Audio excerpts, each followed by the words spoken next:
It's mostly science and fiction. Mostly.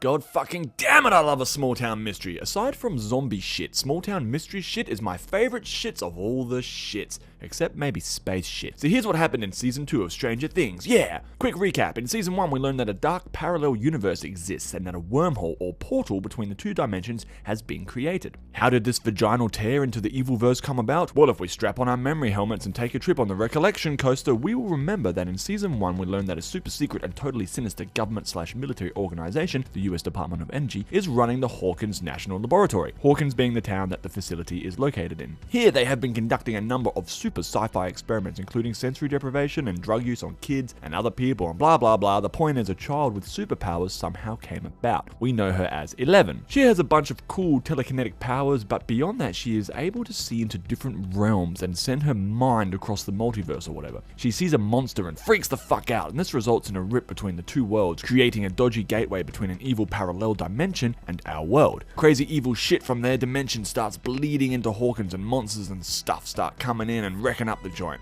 After all the scary things happen in season 1, 11 disappears by sacrificing herself and destroying the main monster named the Demigorgon after Dungeons and Dragons. She saves the day and the town, but in doing so she ends up back in the Upside Down world. Upside Down world being the nickname the boys came up with for the Smellyverse. We also know that the main portal in the Hawkins lab is still open and that shit is still trying to get through. One of the final little bits from season 1 was that little Will coughed up a gross slug thing after coming back from the Upside Down world. Ugh. Anyway, here we are 1 year later and away we go. So instead of doing an entire season breakdown, I think I'll just talk about the biggest mysteries and events that took place this time around. Let's start with Penis Hair Will.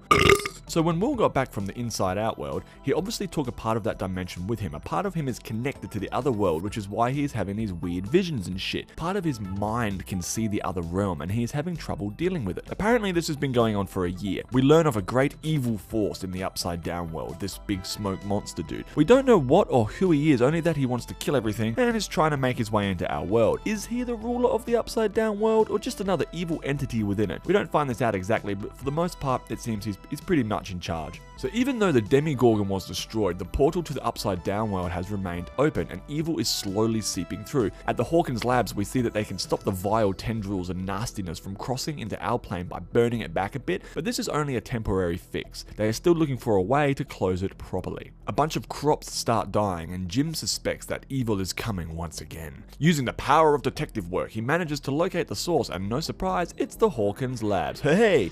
He goes and chats to the dude in charge, the new doctor, Dr. Mad About You. Meanwhile, little Willie is tripping balls and starts drawing a bunch of shit. His mum, in one of her classic freakout/revelations, figures that they are all connected and starts mapping them out. Turns out they are a bunch of tentacle things, but also kinda like a map. With the help from Samwise Gamgee, they determine that this is indeed a map of sorts, and we later figure it is actually a bunch of tunnels. Very reminiscent of the Diablo 2 tunnels. Fuck, you know, all they really needed was like a whirlwind barb, and they could have just got rid of the demigods. But anyway, we learn that 11 is still alive and managed to escape the Upside Down world by squeezing through a little pussy rip. Jim has been hiding her at his cabin in the woods for the last year, trying to keep her safe. He feels for her, and as his daughter died in events before season 1, this little bond with 11 is one of the few things that's probably keeping him from going full alcoholic, self-destructive, suicide guy, probably, I don't know. After Jimbo talks to Dr. Owen, we learn that the little vagina portal in the lab is just the tip of the iceberg, and that the rip between the two worlds actually extends massively below the surface. They dig a big hole and then freak the fuck out over the impending doom.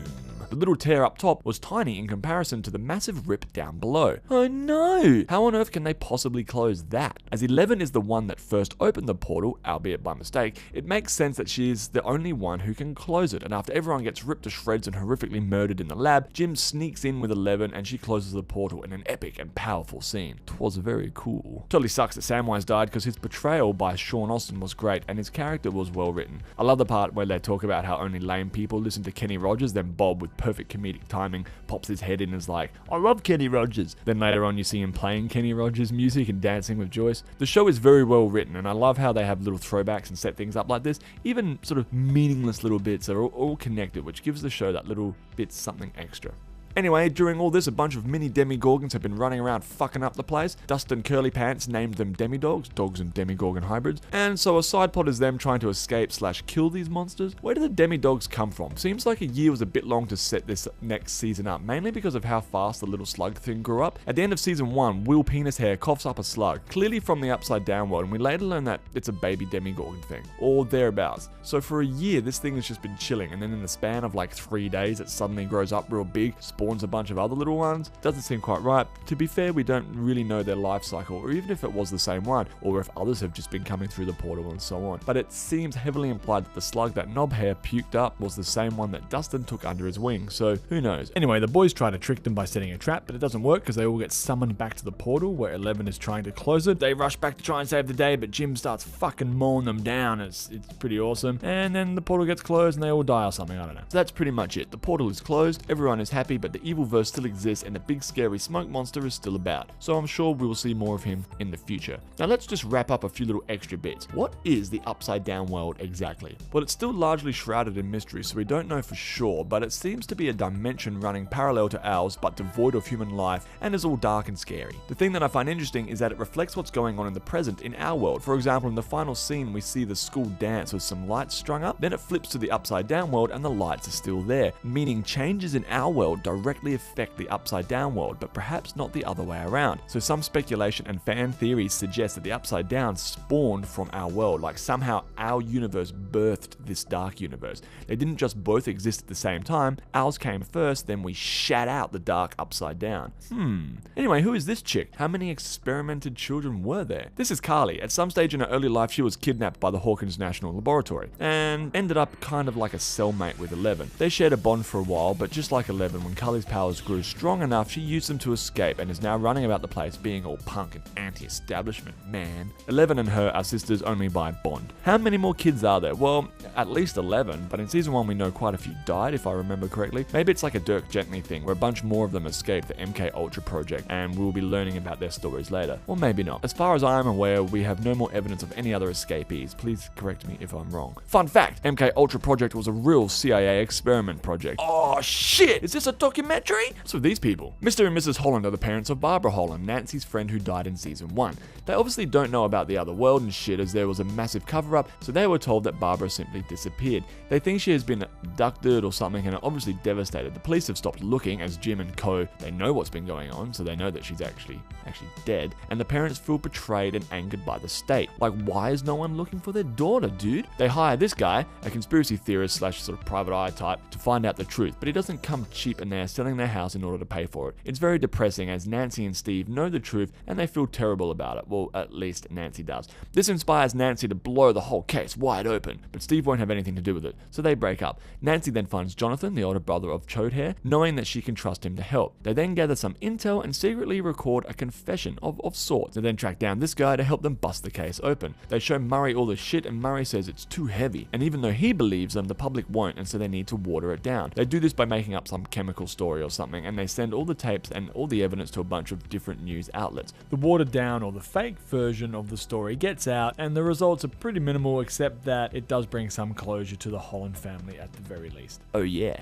Nancy and Jono totally do it as well. About time, I reckon. Okay, so what's the deal with Evil Steve, and why does he hate Lucas? Evil Steve, or Billy, and his stepsister Max moved to Hawkins at the start of the series. Billy fucking hated having to leave the big city to move to buttfuck nowhere, and he blames Max for the move. Max's mother and stepmom to Billy felt obligated to move away from Max's father, and thus Billy blames Max, or at least takes out his frustration on her. His character is not really relevant to the main plot, he's just another dynamic thrown into the mix, but it's a lot of fun. So why does Evil Steve hate Lucas? Probably it's a race thing, which he would have learned from his father. You see, Evil Steve is obviously being abused by his father, not necessarily sexually, but we don't know for sure, but his dad is clearly a fucking hard ass and abuses his kids. He also called his son a faggot. This to me clearly demonstrates his bigotry, and we can assume that his father is also a racist, and this discrimination was perhaps handed down to his son Evil Steve, who then takes it out on Max and Lucas. Though, in an interview with actor